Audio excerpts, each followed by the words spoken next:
When people saw my book, they say, oh, Sarah's a Spanish tree now, so who's around it? It's not a religious story. It has nothing to do with religion. My book has got nothing to do with religion. Okay, my name is Luther Lebelo.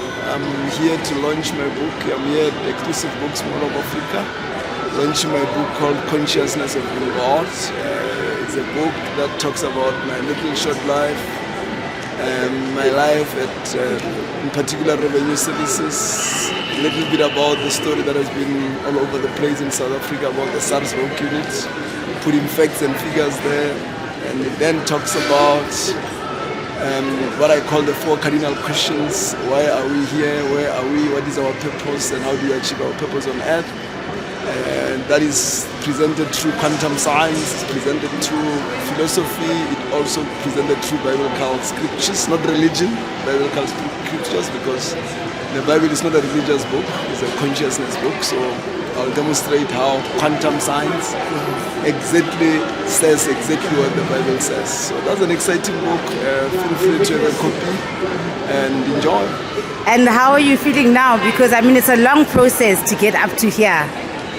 Yeah, look, I started writing a book in 2000. It's a 672 pages book, so it's quite a mammoth task.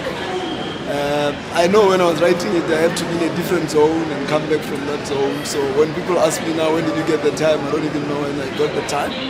But here it is, very exciting moment. I'm an author. I call myself an incidental author because I found myself writing. And all of a sudden now I've introduced a book, now I'm introduced as an author, which is very, very exciting. Thank you. We wish you all the best and looking forward to the launch. And thanks for coming. It's a pleasure. We felt it and the way we have been guided. But luckily, there's always something that goes wrong in our lives. You know, you can plan and something will go wrong. All right. Thank you, Coach. I call him Coach. And I'll tell you how we met. I was called somewhere in Vereeniging to speak to young business people. And after I spoke to them, he took my number and he said, I'm running this project where I'm training motivational speakers. And I want you to speak to them. That was probably 3 years ago. And I said, well, I'm writing a book. And then we started. Then I started, if you call it, training the trainer of his motivational speakers. That's how we met. Thank you very much, Coach, firstly for accepting this role and for coming and being part of this session. The natural difficulty with this session is that everybody that is here, I know them. They are my friends and family, and if I were to thank you one by one, it will take a whole night.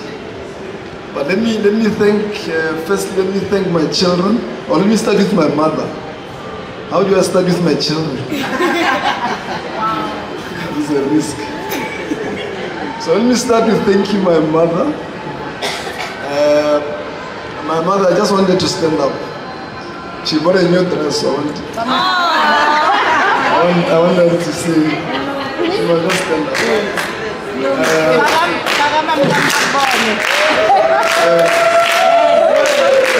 Yes, this is my mother. She's turning 70 next year.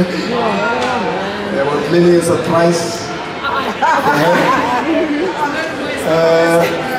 And thanks, secondly, let me thank my children. I've got 3 children. My son, my firstborn, Tiamo. Tiamo must just stand up.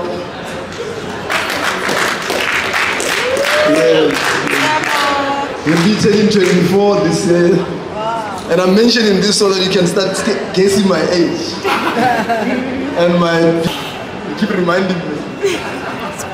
Let me thank them because when I wrote the book, we were somewhere and we're in the villages, and I just said, I'm writing a book. And I took out my laptop and I started writing. And Khanya asked me, what is the name of the book? I didn't know. And Siamo asked, how long is it going to take? I said, it's going to take 6 months. And I wrote, by the midday I was done with the book. I had nothing to write, the book was done. And I realized that this thing of writing a book is not an easy thing. And then something happened and the energy came, I started writing. I started writing from 2000. This day when I was opening the laptop was on the 1st of January 2000. I remember the day very well.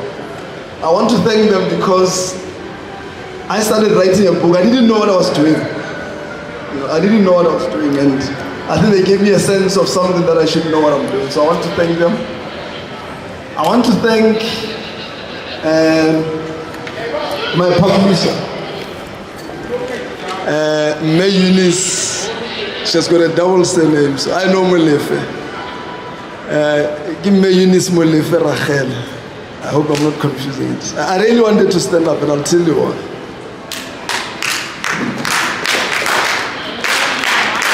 Because if any of you wants to be a writer, you must pray like me and you must be lucky like me. And that prayer must go like this. I must get a publisher who believes in my project more than I do. Because if you've got a publisher who believes in your project more than you do, you will achieve that project. And she believed in my project more than I do. I'm honest. Because I would have somewhere dropped and she kept saying, no, Luther's gonna be fine. One day you'll be launching the book.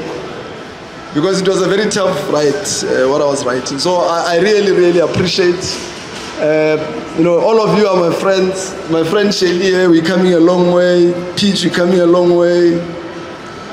My sister here, Helen, we're coming a long way. On all of you. Oh, by the way, I don't know whether you know Sandile Memela. He's one of the great writers in this country.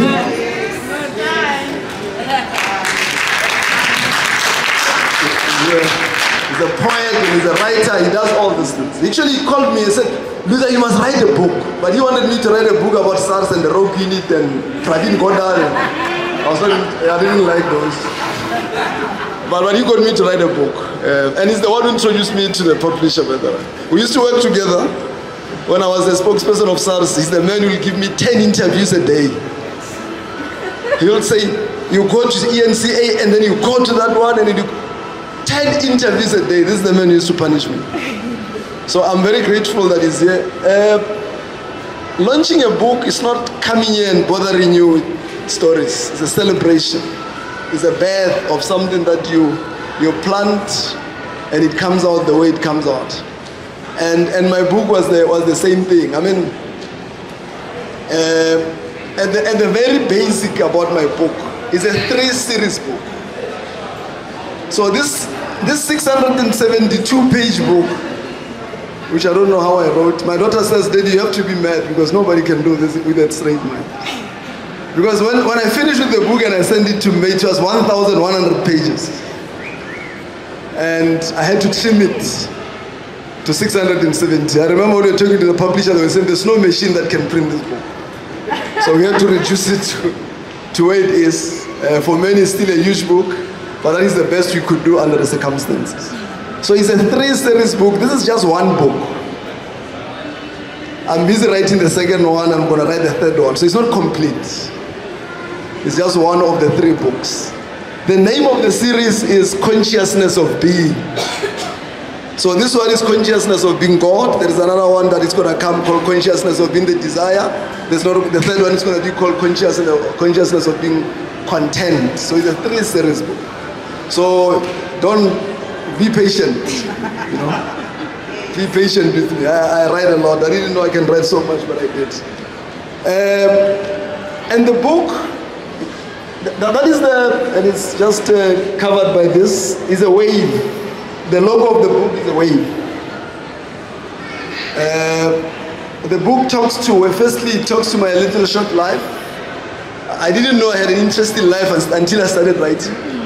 And I realized I had a father who loved education a lot. So he couldn't give me money, and every time I asked for money, he says, no, I'm putting money for you for the university. And then I'll work hard, and I'll work hard, and I'll work hard. And the school principals know that this man, I can see my mother doesn't want to hear the story.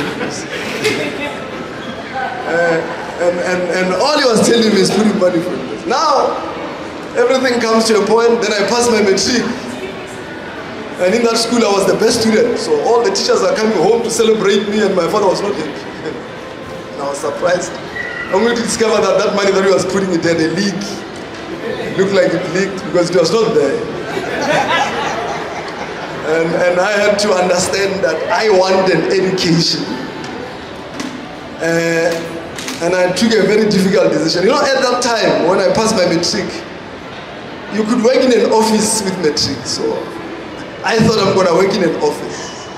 So I was not worried about him. I thought I'm going to work in an office, make money, and go to school. I looked for a job. After 6 months, I realized that the job is not coming. And I started looking for any job. And I got a job as a petrol attendant in Four Ways Mall. Those who know Four Ways, there's a place called Four Ways Gardens. There's a small little BP garage. I worked there. So I worked there to put money to go to university. And it's in my book, by the way. I'm going to talk only about things that are in my book. I'm just going to touch. And as I was working there, I mean, you get a job. And I was very excited that I get a job. They give me a uniform. So I was a small bill. So the uniform was very, you know. Yeah, so I give it to my mother. And instead of cutting it, he doesn't cut it. Then, can't spend even why me now. So he put it in. So I'm not lying. The other part was here. And then you are a petrol attendant, so you must run to a car, and you run to a car, and this thing goes like pow, pow, pow, pow, pow. But when you are young, you don't see those things. And then I started on Monday. On Friday, I get my salary. My salary was 122 rand 50 cents. I'll never forget. And I'm thinking, university with this money. And I go back to my mother again. Because I just thought, I work for the whole week, and I realized that my tip was more than the money that I get. Because I work for that tip. It was small, so people give me sympathy tip. Then I realized 122 rand. And she says, no, one guy, you know what? You know, she found a way of just keeping me going. And I worked there, and I worked there, and I worked. It's a long story. You'll realize how I happened to put enough money to take myself to school. That's why when I graduated at university, that was one of the most greatest moments of my life. Because it was a very, very tough journey. So that is my little life that I talk about in my book. And I hope it inspires few people, because, and the reason why I ended up graduating is, I once went to a graduation of my sister, my late sister. And I saw these people working with graduations like angels. And something in me says, I want to be like these people. And that imagination never left. The day I graduated, I was working like her. and that's what the story of my book is about. It's about imagination. Whatever you imagine, there's no way that the universe won't connive for you to get it. And when you read my story about how the 120 took me to university, you'll realize the power of imagination. You'll see things called miracles happening, and then you find yourself there. The second part about that in my book is about my life at SARS. So after that, my life became bright. I worked for Telkom, and blah, blah, blah, and what, and it was nice in SARS. I was one of the superstars coming there, blah, blah, blah, blah. Until some political things happened, and I was forced to go out of SARS. All of a sudden, I'm unemployed. I see my brother there, my comrade. Those who are older enough will know Tladi. Used to be the spokesperson for NPA. He used to fight like I used to do at SARS. So it's my comrade. So everything was fine. I mean, guys will know. Everything was fine. Oh, I see my youth league there at the back. Until I was told that I touched the wrong people, and the wrong people were upset, and they set up something that I must leave. And then I got unemployed. Now I'm unemployed. I've got 3 children. You know, children are funny people. When you're unemployed, you don't have money, but they just behave like everything is there. They just demand things like they used to demand. You know, They can see that. Actually, they're happy that I'm not going to work because when they come back from school, they find me. They don't understand that there's a crisis. But I must say, as a parent, that I guess that gives you hope. It makes you realize how much you worry as parents. Kids don't worry, you know? And that happened. And remember, I used to have so many friends. You know, I used to be the chairperson of the ANC here. I used to organize gala dinner. I'll organize gala dinner in a week. I'll raise 700,000 rand in a week. With a call. People who are here will know.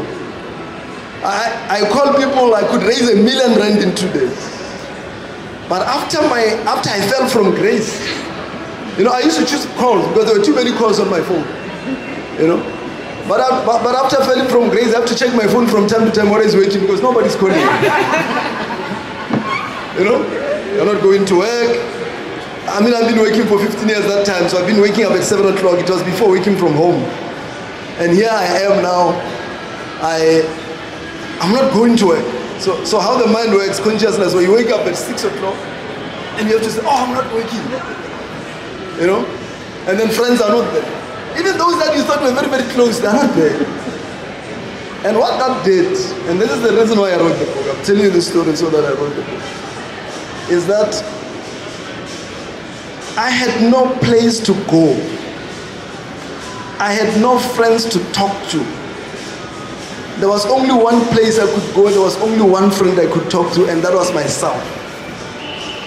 So the only place I could go to was within, and the only conversation I could have was with myself.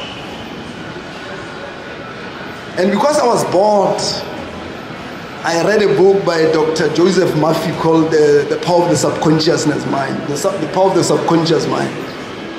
And it led me to this book, and it led me to that book, and it led me to that book. And before I knew it, in that 6 months, I read almost 100 books. And this is not an exaggeration.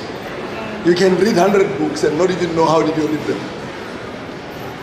And on the 31st of December 2019, I'm not working at that time. I've got so much knowledge in my head. I want to tell people about what I've read. And I said, I want to be a motivational speaker. But how do you become a motivational speaker? Coach, how do you become a motivational speaker? You just go around and say, I'm a motivational speaker. And then in the middle of the 31st, when the crackers were cracking, something said, write a book. And that's why in the morning, and I'm very impulsive like that. So it happened 12 a.m. in the morning, I was with my laptop writing. And after 4 hours, I had nothing to write. But the head was still full of stories. And after 2 months, things started making sense. And I started writing the book. And I say one thing about writing the book is 95% of what is in that book was not there when I started writing. That's the funny, interesting thing. So when I started writing, the knowledge I had, 95% of it is not there. So all 95% of what is there came while I was writing. But you know what Rumi says, my favorite philosopher? He says that it's only when you walk the way that the way appears. So what does it mean? It means if you feel like doing something, don't get all the tools and all the shoes for it. No, just start. Somehow, these things find you on the way. And that's my story. And I'm saying this, I mean, your boss, Edward Kisbet, I say I thank him. Because you know, in SARS, everybody was afraid to fire me. I remember there was a guy called Mike King, and he come to my office and say, Luther, you know they say I must fire you, but I can't do it. Even Nugent, even Judge Nugent, I don't know whether you know, I appeared on that Judge Nugent commission thing. He was given an instruction to fire me, and he just couldn't fire me. You know, he read a report and he said all these things, but he can't fire me. And then Edward Kisbet calls me and says, Luther, I want you to make me a favor. Can I suspend you? Suspend me? Yeah, I know, as a favor, I mean, we're working together. Then I said, no, you suspend me tomorrow in court. Then he ran away. And then they come with another plan. And then they suspend me the following day. They say, well, we want to settle with you, you know, we can give you money. And, you know. But I thank him.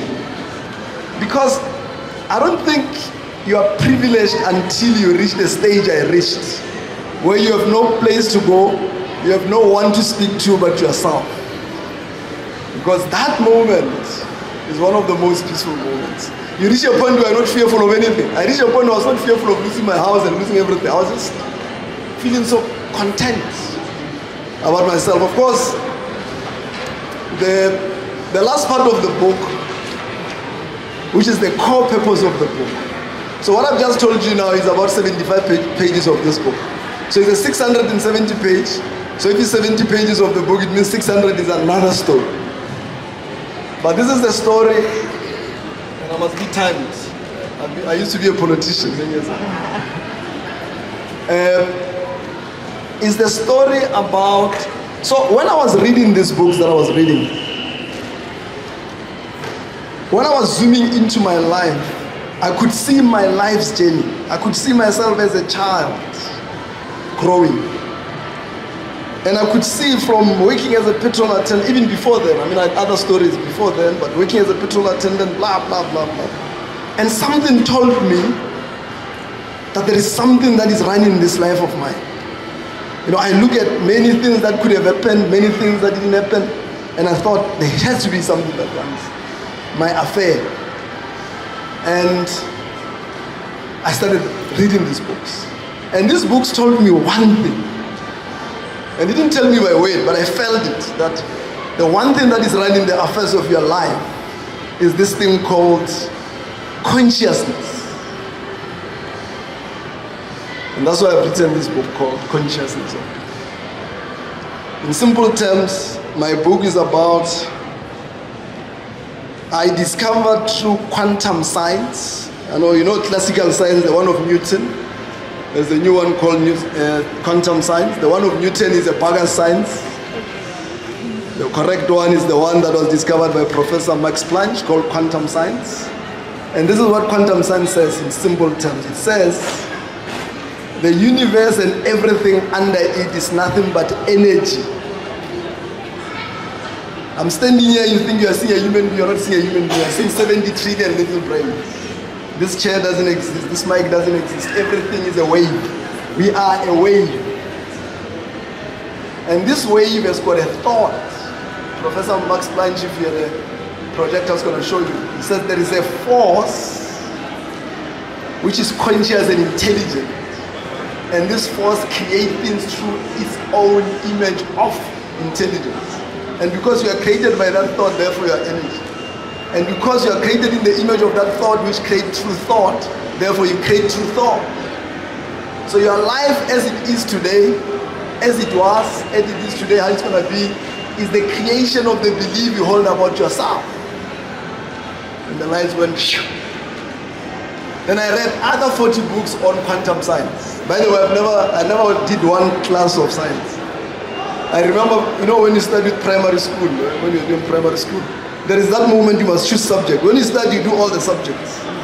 And I couldn't wait for that moment where you choose subjects because, math and science, I didn't want it. But I realized it was not my problem. My teachers were bad.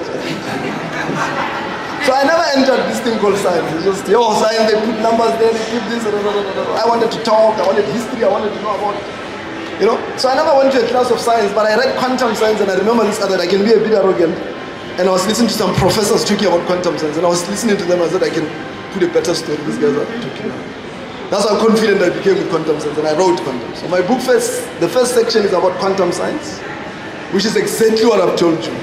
Quantum science simply means that. There is a guy called Professor Max Planck. In 1909, he discovered that the universe and everything under it is nothing but a mind. And this mind is the one that creates everything. So whether your life is a life of poverty, is a life of whatever, it's only a mirror reflection or a manifestation of the beliefs you hold about yourself. So you got a Nobel Prize. The second part of the book talks about, I don't know how many you know Hermes, one of the greatest philosophers, Hermes, I can't pronounce the same name, something like prestigious, who said the universe is running on 7 laws. We call them the 7 laws of the universe. And the greatest law is the law of mentalism, which means everything is mind, mind is everything, the universe is mental. Everything is connected to this one source, which is a mind, and everything is a mind connected to it.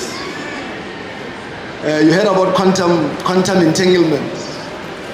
So we're all entangled in this one mind, or one, people call it a soul, people call it spirit, we call it consciousness. We're all connected. So as you are sitting here, there is no separation here, as Newton said. There is electromagnetic fields that connect you here. And that's why what you do on the left, what you do to yourself, you are doing to the other person. What you are doing to the other person, you are doing to yourself, because there is unity, there is oneness. That is what quantum science discovered, that is what Hermes discovered. And that is what the most intelligent people who ever told the story about quantum science are the philosophers and the scientists and the psychologists who wrote a book called the Bible. That was my third discovery. That the Bible has got nothing to do with religion. It's not a religious book. It's a book about what Professor Planck discovered. That in the beginning, the only thing that existed was a thought, was a mind, which the biblical writers call it a spirit. You know what is a spirit? As you're looking at me now, you're thinking. When you are thinking, you're pumping a thought. You're pumping energy. Quantum science call it an intelligent energy. It's a thought. And that is what was in the beginning was there. And that is what created everything else in its own image. And therefore, everything that is created by it can only be thought. And that's the whole science. So I'm linking the quantum science, I'm linking the hermetic laws of the universe, I'm linking it to this very, very powerful book. Very powerful book called the Bible. The day you understand what that book means, your life will never be the same. And I emphasize, it's not a religious book. It was hijacked for other reasons, like good things are hijacked. By the way, I don't know whether you know that as late as 7,000 years ago, what Professor Planck discovered was discovered, and there are recordings that you can find in what they call the Indian Vedas. There are records in India that confirms that they discovered 7,000 years ago that this thing we call the universe is nothing physical. There's no wall here, there's no nothing. It's just energy. But our eyes are misled by seeing physical. And they call it Brahman. That was the name of that, which later was called God, but they call it Brahman. And it was also, the theory was also hijacked into a religion called Buddhism. So Buddhism was hijacked from that discovery. So a Bible, if you read my book and it doesn't change your life, there can be a problem with the book. Yeah, so that is basically what my book is. And I'm writing the second one. Thank you very much.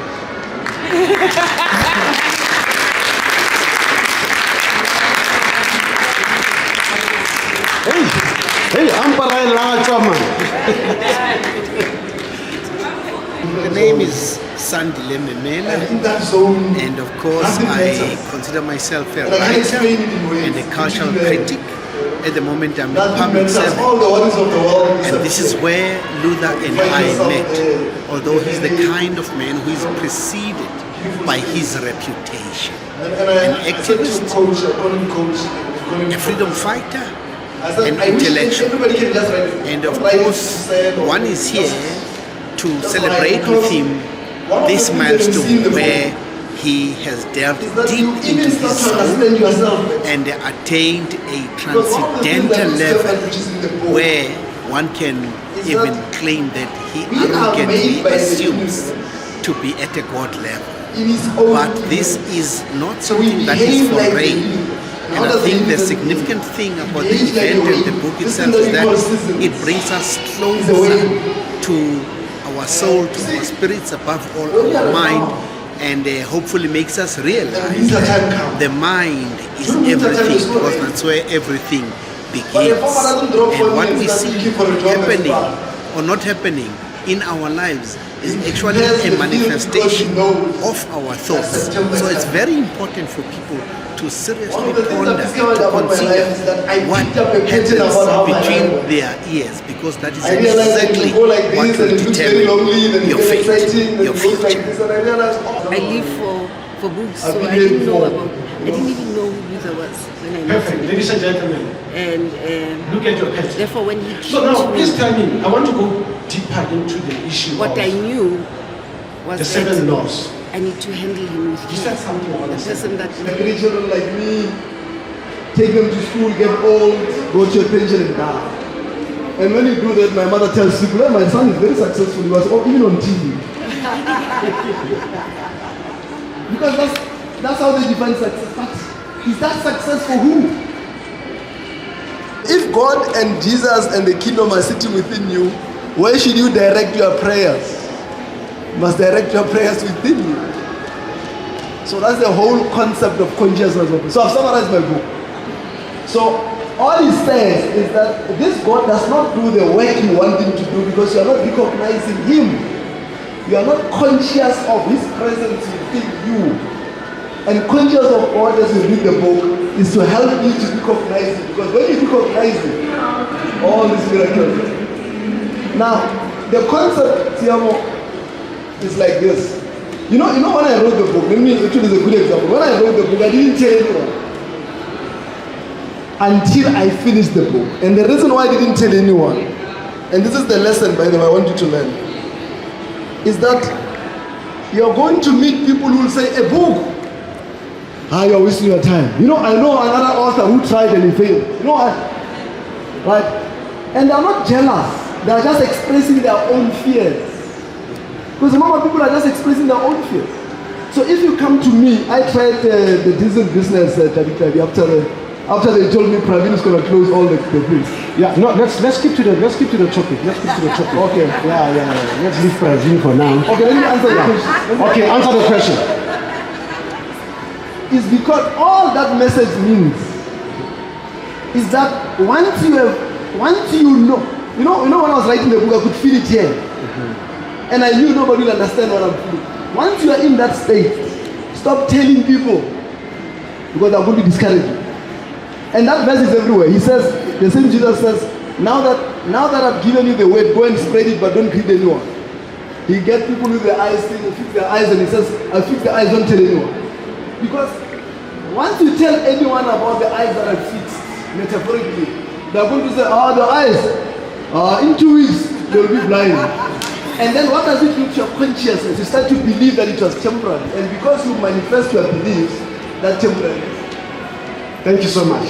In answering all the questions, and I'll ask you to take your seat. Yeah. Have a lovely one. So, ladies and gentlemen, we haven't seen here. Please, let's give that 3 first to Luther. Give that 3 to Luther. Let's give the 3. Yes.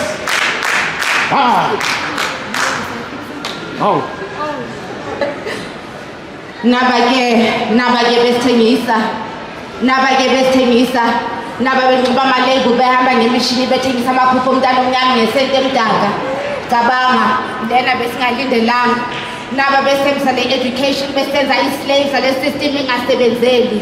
They teaching their children to be better robots, lost identities, walk around with nasal twangs but nothing to say.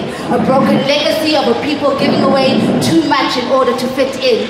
Nothing is giving in. Everything is still the same for the black nation. Only the slave master has changed complexion. Nabage besithengisa. Our leaders selling our waters. Natural resources no longer belong to the people. Amasela athathe yonke into. Amasela amoshe yonke into. Akusenanto. They act like black people can't lead themselves, but the problem is that they have sheep in place getting their orders from London. So kuyafana sisaphethe amadombas. Nabage, they want us to give them an applause for being black diamonds, first black everything, but they don't question the lack of melanin. First, Give it. hey man, guys. Sahlangana sadibana ngela xesha sathi kwanele. Inzala zikantu igazi laphalala umama bakhalaza. Lakhala ilizwe lisithi mayibuye. Sadibana ezilokishini, sadibana ezitratweni, safumana umhlaba obomvu ligazi lolutsha. There was no going forward, no going back. No surrender, no retreat. Diswat Khafar was just about to slap the other chief who were pissed off about Bantu Biko, pissed off about Krizani. Suddenly we realized we were pissed off about Mangaliso Sobukwe. Saskogelela singabantu abamnyama sitikiwe sathi kwanele basibizela uKhodesa apho basikhathela khona basinika le voti engenamali. Uhulumende akanandaba.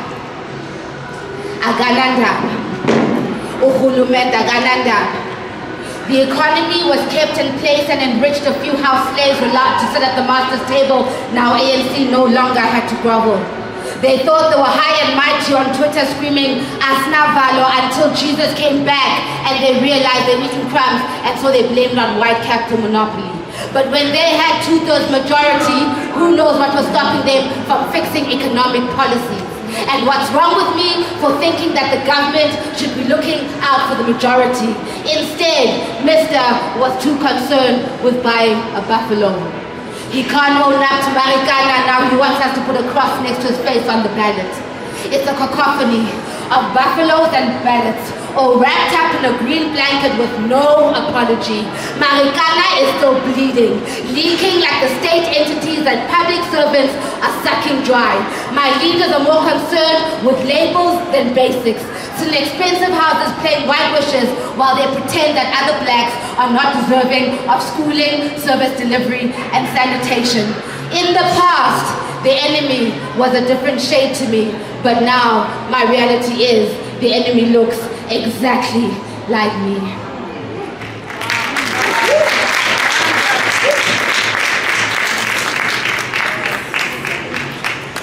Raise my name, I'm Charlotte Mahomu Maklege. May I carry the struggle of women on my back even when my nails make my palms bleed and ache. May I never hold anything back. And I take back every moment that I doubted my brilliance, resilience. I'm the first of my kind, I'm a myriad of dreams. I'm what my ancestors created. It's written, my story in red and white at every woman's mañano. I'm Methodist. I'm the bird that carried the message across the seas. My people are united. I'm Mangaliso Sobukwe's inspiration, don't you doubt it. And when I questioned the men about the absence of women, they were wounded. And when I questioned the men about the absence of women, they were wounded. I'm the women's movement. I'm my sister's keeper. I'm the seed that built the community, the long forgotten cornerstone that the natives refused. I'm the song to sing you to submission. I sit with kings and every one of them feels my mission. Diti Pagamisani Kamalamdi Charlotte Mahomu Maklege. Pagamisani Kamalamdi Charlotte Mahomu Maklege. Alizu Bangami Zakafasi Benilizela, Upitizela. Konoya Basani Haiduma Yakamani Zasantidezela. Besiti Seven Sane Songe, but now you make it obvious that a woman must take the lead. 100 years later, it's like marching to the union buildings never made a difference. It never made a difference. I am the women's movement. I'm my sister's keeper. I'm the seed that built the community, the long forgotten cornerstone that the natives refused. I'm the song to sing you to submission. I sit with kings and everyone feels my mission. Ditipagamisani kamalam nonzikelelo twanini maswai. Thank you so